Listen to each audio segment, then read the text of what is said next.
بسم الله الرحمن الرحیم. فائدہ د مفاعیل خمسه بیان دا وشو. اوس په دې ځای کې چې کوم پنځم مفعول دی مفعول فیه نو د هغې باره کې مصنف رحمه الله یو اضافي فائدہ بیانوي.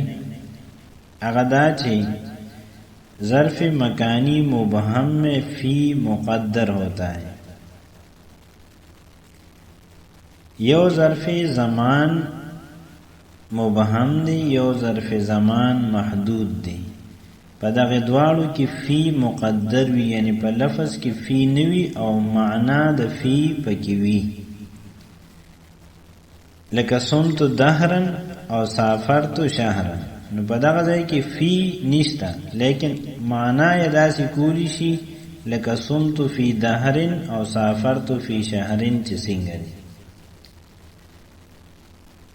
او دریم نمبر چې دی نو ظرف مکان مبهم دی. په دې کې هم فی مقدر او پټوي لکه جلست خلفک. نو په لفظ کې فی نشته لیکن معنا د فی په دې کې هم شته.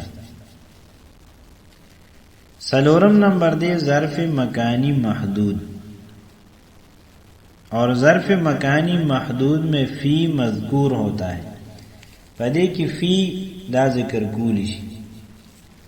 اوس کله چې فی ذکر نکړي شي او دا فعل چې دی نو ډایرکټ په مفعول فیه کې عمل وکړي نو دا مفعول فیه منصوب ګرځي. لیکن کم ځای کې چې فی ذکر کړي شي نو الته کې فی حرف جر چې دی نو دا فعل منع کوي په مفعول فیه کې د عمل کولو.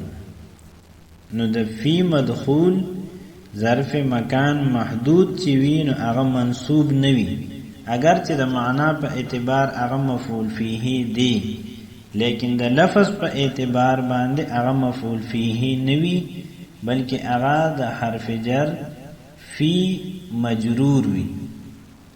لکه څنګه چې جلست فی الدار کې الدار دا هغه مکان دی چې په دې کې فعل یعنی جلستو واقع شوی دی لیکن بیا هم دې ته مفعول فیه د لفظ په اعتبار نشي ویلی ځکه فی په دې کې مذکور دی.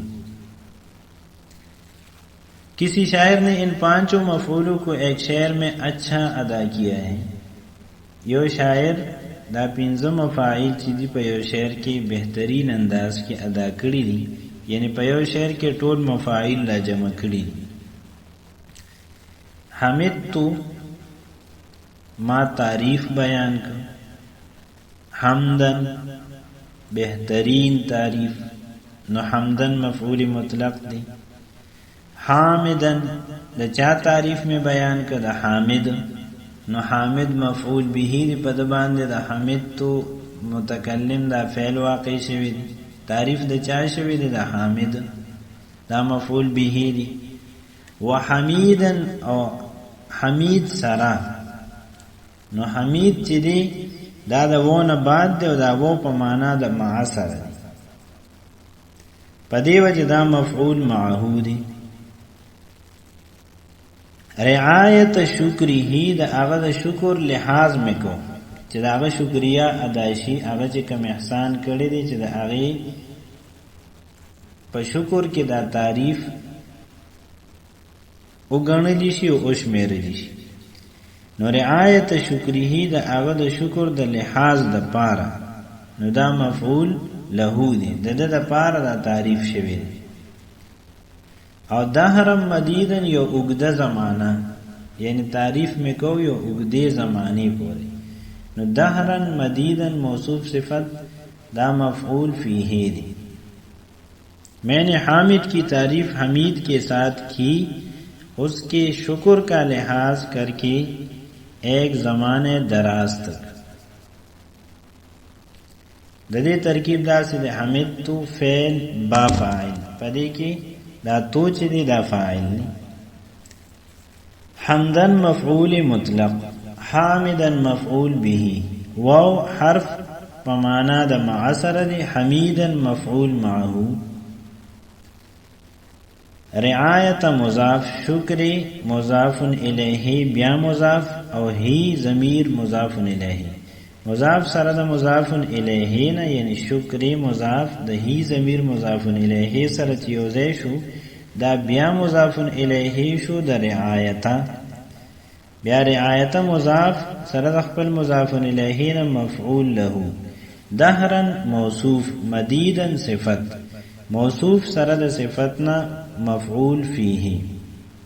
اوس فعل سره د خپل فاعلنا او دا پنځوانو مفاعیل سره جمله فعلیه خبریه شو.